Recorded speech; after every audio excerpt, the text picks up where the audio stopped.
Assalamualaikum warahmatullahi wabarakatuh. Nama saya Rendy Dwi Permana, dari program studi Ilmu Politik Angkatan 21. Sekarang saya sedang menjalani perkuliahan pada semester 3, guna menyelesaikan tugas dari mata kuliah literasi digital serta kemanusiaan, mata kuliah umum pada KRS-an semester 3. Di sini izinkan saya mempresentasikan hasil penelitian saya, yang dimana saya menghasilkan menulis sebuah esai pada prosesnya. Di sini saya mengambil tema iptek, teknologi serta ekonomi, yang menghasilkan judul iptek sebagai sektor pengaruh dalam perkembangan sektor ekonomi pada proyek menuju negara maju. Perlu diketahui sendiri teman-teman bahwasanya iptek sendiri menjadi salah satu aspek penting terhadap kelangsungan kehidupan manusia setelah aspek lainnya, salah satunya aspek ekonomi. Iptek sendiri menjadi bagian penting dalam proses perkembangan sektor ekonomi suatu negara, serta juga tak heran jika iptek sendiri menjadi salah satu faktor pendorong besar dalam mewujudkan ekonomi modern yang mumpuni. Guna meningkatkan pertumbuhan ekonomi, diperlukan adanya meningkatkan laju pembentukan modal dengan cara meningkatkan tingkat pendapatan, investasi, serta teknologi dan ilmu pengetahuan masyarakat tentunya. Peningkatan penambahan modal selalu melalui berbagai kendala biasanya di setiap proses kenegaraan. Salah satunya yaitu kemiskinan. Karena tingkat penghasilan masyarakat yang masih rendah, itu yang mengakibatkan laju investasi rendah serta berpengaruh pada rendahnya modal produktivitas. Adanya globalisasi ini membuat pengaruh pada kelangsungan hidup sebuah negara. Pengaruh inilah yang berpengaruh terhadap berbagai sektor kehidupan, teman-teman.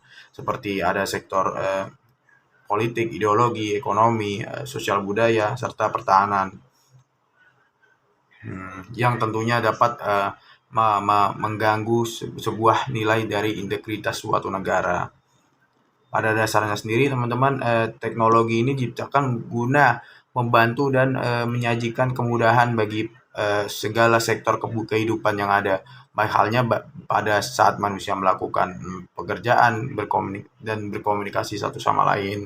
Bahkan digunakan sebagai alat guna menuntaskan beberapa masalah pelik yang ada di kehidupan masyarakat seperti yang sudah dijelaskan di atas tadi. Perkembangan ilmu pengetahuan dan teknologi sendiri membawa dampak yang sangat besar bagi kehidupan manusia, teman-teman. Dengan perkembangan yang pesat ini, masyarakat dapat membantu memenuhi berbagai kebutuhannya. Salah satunya ialah peran ilmu pengetahuan dan teknologi ini dalam kegiatan ekonomi, terutama dalam produksi, distribusi, serta konsumsi. Ilmu pengetahuan teknologi sendiri pada hakikatnya merupakan hasil kebudayaan manusia yang memberikan kemudahan dalam pelaksanaan tugasnya. Di sisi ekonomi, di mana kemajuan ilmu pengetahuan teknologi dapat memfasilitasi bisnis dengan harapan kemakmuran masyarakat. Misalnya peran iptek dalam kegiatan ekonomi ialah jika kita membutuhkan makanan dengan telepon genggam, kita cukup memesan makanan yang diantar langsung ke rumah. Dengan demikian dapat dilihat bahwasanya perkembangan ilmu pengetahuan teknologi inilah memudahkan produksi, distribusi, serta konsumsi. Dalam lingkup perekonomian negara, jarak dan waktu bukanlah masalah penting untuk mendukung pertumbuhan ekonomi saat ini. Banyak aplikasi yang berbeda telah dibuat untuk memfasilitasi ini. Maka dari itu biasanya perekonomian negara tersebut tercermin dari perkembangan teknologinya. Semakin tinggi perkembangan teknologi, makin cepat pula pertumbuhan ekonomi dari negara tersebut. Namun, sekali lagi perkembangan teknologi informasi juga memiliki sisi negatif dalam prosesnya, di mana teknologi masih banyak digunakan untuk melakukan suatu kejahatan. Apalagi sekarang banyak muncul kejahatan cybercrime, yang dimana meskipun pada awalnya diciptakan untuk menghasilkan manfaat positif, teknologi tersebut Di sisi lain tidak menutup kemungkinan munculnya praktik-praktik kriminal di dalam prosesnya. Perkembangan teknologi sendiri meningkatkan produktivitas dunia industri, baik dari segi teknologi industri maupun jenis produksinya. Investasi dan reinvestasi skala besar yang semakin meningkat produktivitas ekonomi global. Dalam produksi, ilmu pengetahuan dan teknologi dapat mendukung kegiatan produksi, terutama kebutuhan mesin produksi. Bahan baku serta alat bantu produksi. Misalnya dengan teknologi pencetakan jarak jauh, informasi yang sama dapat dicetak di tempat yang berbeda walaupun di tempat yang berbeda pada waktu yang sama. Begitu. Untuk menyebar luasan ilmu pengetahuan dan teknologi dapat memperlancar pendistribusian barang dan mempercepat pengiriman ke konsumen. Misalnya dengan tegas objek target lebih akurat. Tren perkembangan teknologi ini mempengaruhi penyerapan tenaga kerja dan kualifikasi angkatan kerja yang dibutuhkan.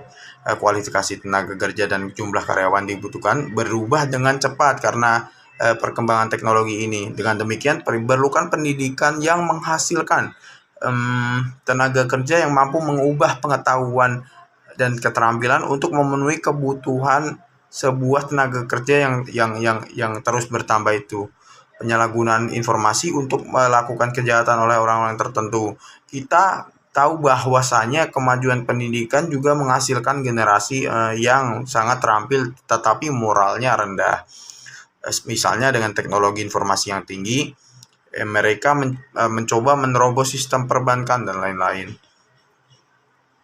Perkembangan teknologi sendiri merupakan sesuatu yang tidak dapat dihindari dalam kehidupan manusia, karena perkembangan teknologi ini berjalan seiring dengan kemajuan ilmu pengetahuan. Setiap inovasi diciptakan untuk membawa manfaat positif bagi manusia, menawarkan banyak kemudahan serta cara baru pada aktivitas manusia, khususnya di bidang teknologi. Masyarakat sangat diuntungkan dengan inovasi-inovasi yang lahir dalam satu dekade terakhir, meskipun pada awalnya diciptakan untuk menghasilkan manfaat positif. Di sisi lain dimanfaatkan juga untuk hal-hal negatif yang dihasilkan dari kemajuan teknologi dalam kehidupan manusia.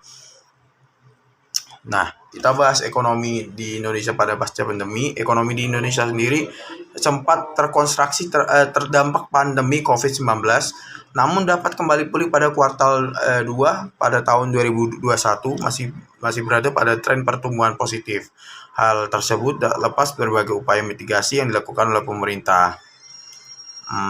Sebagaimana diketahui bahwasanya 4 pilar utama dalam mencapai visi Indonesia 2045, yaitu pembangunan manusia serta penguasaan iptek, pembangunan ekonomi berkelanjutan, pemerataan pembangunan serta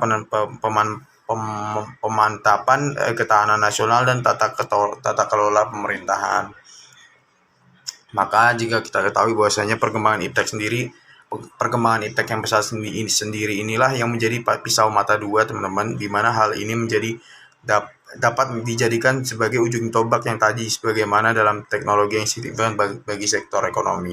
Namun teknologi dengan muatan informasi yang notabene besar serta pertukaran informasi yang sangat cepat dapat membahayakan bagi sektor masyarakat tertentu. Terkadang kapasitas informasi yang sangat cepat tersebut tak mampu menyaingi derasnya informasi yang masuk, menjadikan informasi tersebut sebagai bola api yang liar yang dapat menular kepada yang lain sehingga menjadi konsumsi publik yang salah. Alhasil kesalahan penangkapan informasi tersebut menjadi sebuah informasi palsu atau hoax yang menjadi konsumsi publik, sehingga kontrol terhadap masyarakat untuk menerima dan mengelola informasi tersebut haruslah ada dalam prosesnya, sehingga informasi yang diterima serta diolah dengan baik menjadi output sebagai informasi publik yang valid serta relevan. Akhir kata dari isi presentasi saya,